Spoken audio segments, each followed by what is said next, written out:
Hello and welcome, dear viewers. This is ERi-TV English news broadcast for this hour. I'm Barsabet Takhla, and these are the major headlines for today. Elections of area administrators and managing directors in Diga subzone. Sports competition of Popular Forces Command concludes. India launches its first space docking mission.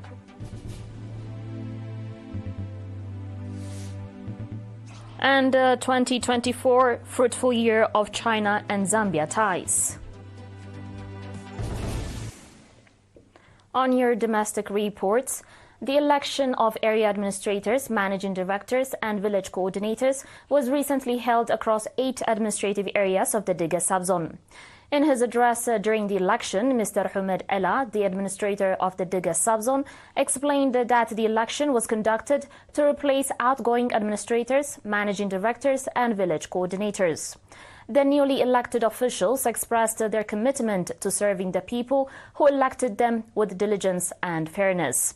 They pledged to contribute to national development efforts and called on the public to support them in fulfilling their responsibilities.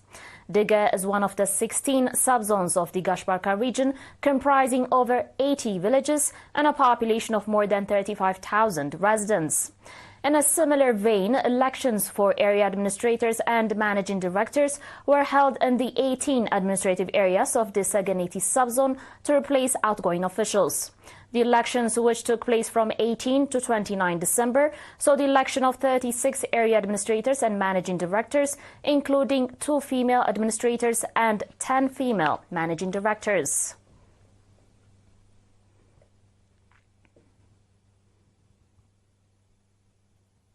In other news, the sports and cultural competitions of the Popular Forces Command concluded on 28 December in Karen with great enthusiasm.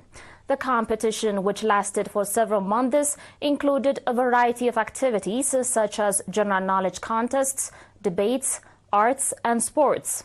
In a report delivered during the event, the coordinating committee stated that in collaboration with partners, the competition also featured workshops, seminars, various community activities and visits to historical sites. At the conclusion of the event, prizes were awarded to winning teams and certificates of recognition were presented to the partners. The Office of the Popular Forces Command took first place in the overall rankings and won the cup. The event was further enlivened by cultural and artistic performances by the Benefer Cultural Troupe of the Popular Forces Command.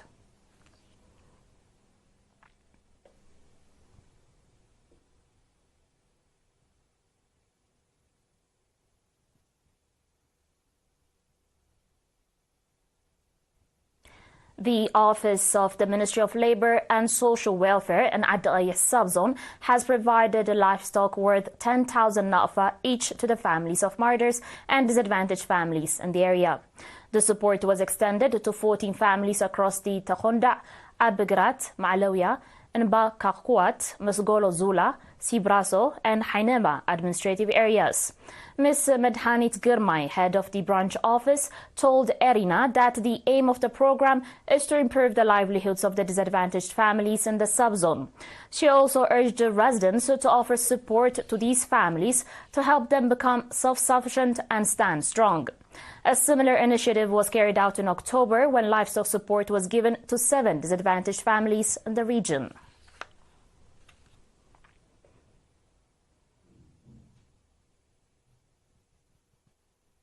Dear viewers, do stay tuned for your international reports and more after the short break.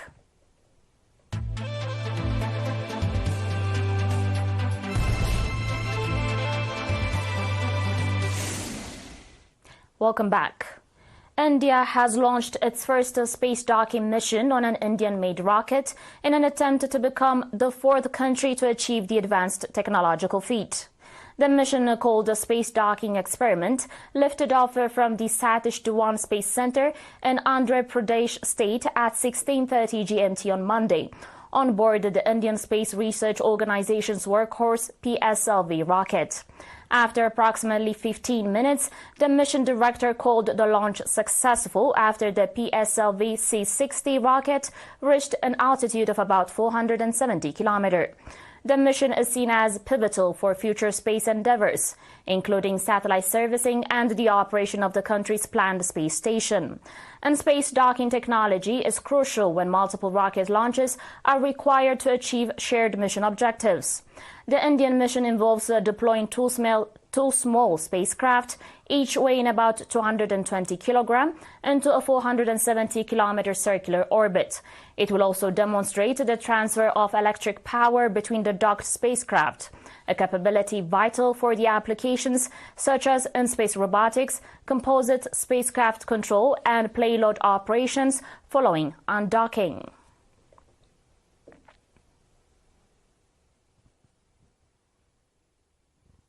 On today's final report, the year 2024 has been fruitful for the China-Zambia cooperation as the two countries celebrated 60 years of diplomatic ties.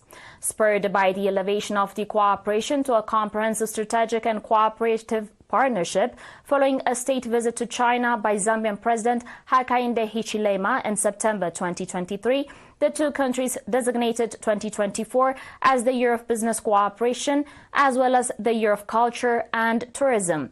Han Jin, the Chinese ambassador to Zambia, said during a ceremony to commemorate 60 years of ties on October 29 that the commemoration of the anniversary of the establishment of diplomatic relations could not have taken place at a better time, and was aiming to carry forward the traditional friendship between the two countries from generation to generation. For his part, President Hichilema said the relationship between the two countries has reached its best in the history, and Zambia will never forget the valuable support from the Chinese government and people over the past 60 years. Indeed, 2024 has been a momentous year in the bilateral relations between the two countries. To celebrate the anniversary, a number of activities have been held and several cooperation agreements inked to enhance the ties.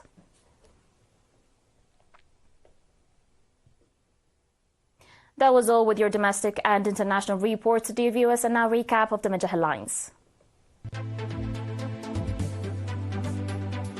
Elections of area administrators and managing directors in Diga subzone. Sports competition of Popular Forces Command concludes. India launches its first space docking mission. And 2024 fruitful year of China and Zambia ties. Wishing you a happy New Year's. Mi Bersa Betagle. Thanks for watching.